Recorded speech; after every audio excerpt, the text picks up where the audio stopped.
All right, thank you.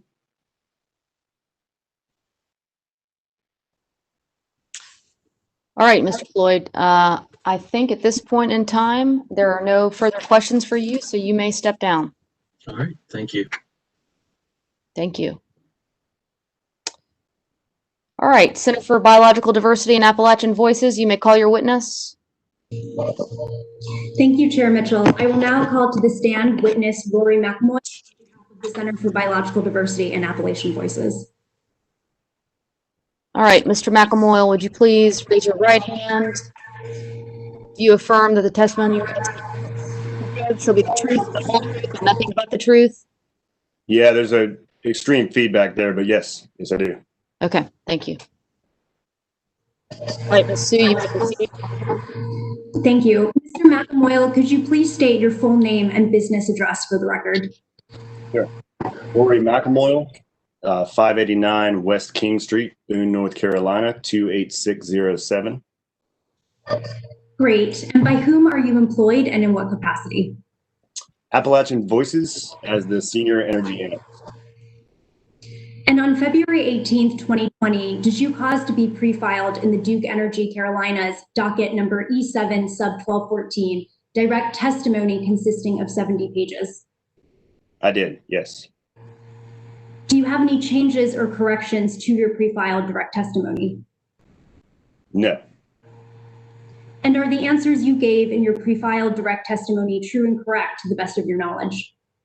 Yes, as to the facts that existed at the time that I submitted my testimony, yes, but of course, things have changed.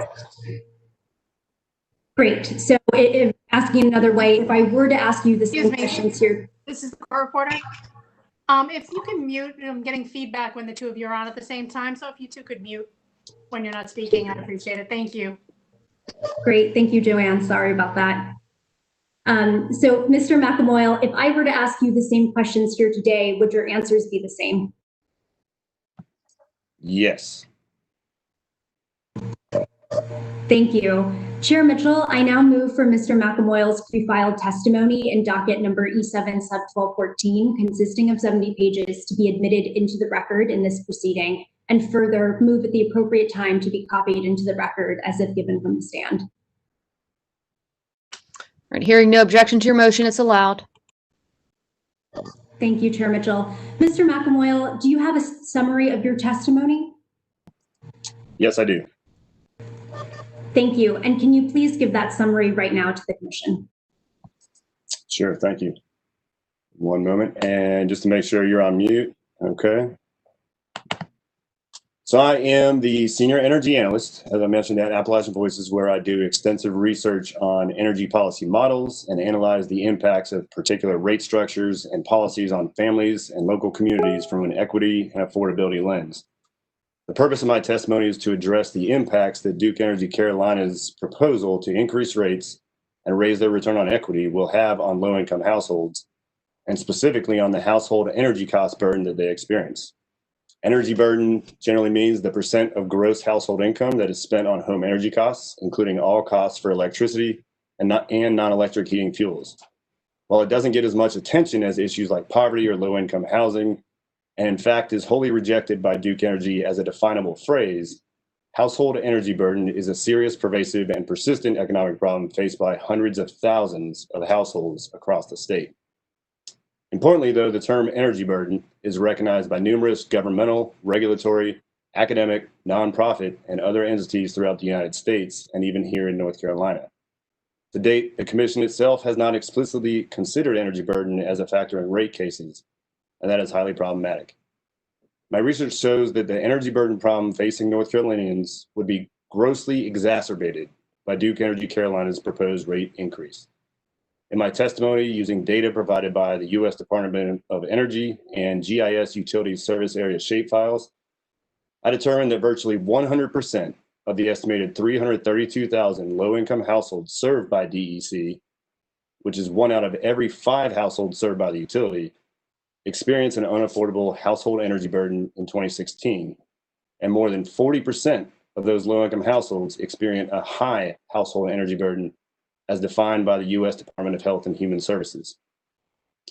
Using that data as a baseline, I then established an adjusted baseline of household energy burden for 2019, from which I was then able to calculate the estimated change in household energy costs, energy burdens, and the number of households exceeding these two thresholds that would result from DEC's proposed rate increase in this rate case.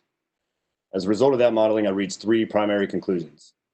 First, 1 out of every 12 households served by DEC in 2019 experienced a high energy burden, meaning that the percentage of their income spent on electricity bills is 10.9% or higher.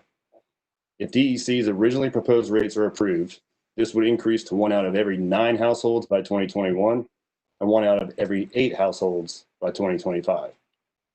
Second, as of the date of the filing of my testimony in February 2020, DEC's proposed rate increase would result in nearly 2/3 of all low-income households served by the utility falling under the high household energy burden category by 2025, representing an increase of 50% from 2019 levels and a shift of nearly 70,000 low-income households from experiencing merely unaffordable energy costs into the high energy burden category. Third, when combined, if DEC's original request for increases in actual residential rates is approved, annual electric bills for low-income households will have increased by approximately $138 a year, or $11.48 per month on average between 2016 and 2025, representing a 10.6% increase in a decade. Large majority, 94% of that impact, would result from DEC's proposed rate increase in this case. Recent settlements would not substantively change the overall results of my analysis. Given these findings, I recommend that the Commission reject this newly negotiated rate increase. North Carolina families should not experience a higher energy burden as investors gain an artificially higher return on equity. But if the Commission decides to allow some level of increase, I have two recommendations in the alternative. I recommend that the Commission make energy burden a priority factor in its consideration of DEC's requested rate increase and return on equity by analyzing the impact that DEC's proposed rate increase will have on electricity costs and household energy burdens, particularly for low and middle income customers, as it weighs changing economic conditions and customer ability to afford a rate increase.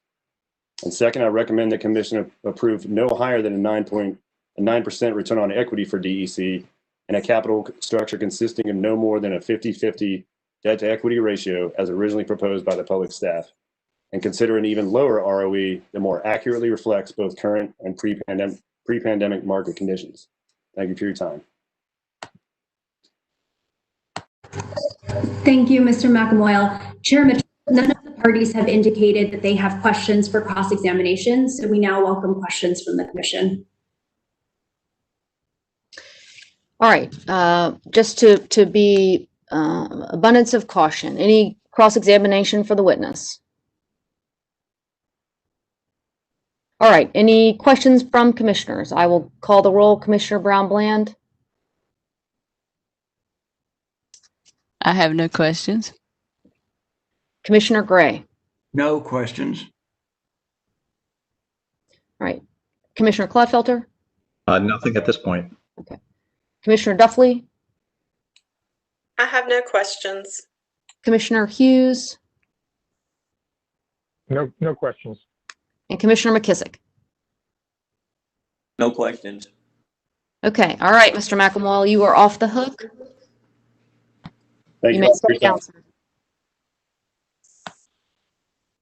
All right, we are now with North Carolina Justice Center and others. Mr. Neal, you may call your witness.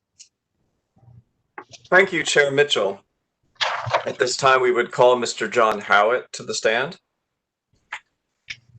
All right, Mr. Howitt, let's go ahead and get you under oath. Do you affirm that the testimony you're about to receive shall be the truth, the whole truth, and nothing but the truth? I do. All right, thank you. You may proceed, Mr. Neal. Thank you. Mr. Howitt, can you state your name, title, and business address for the record? Yes, John Howitt. I'm Senior Policy Analyst at National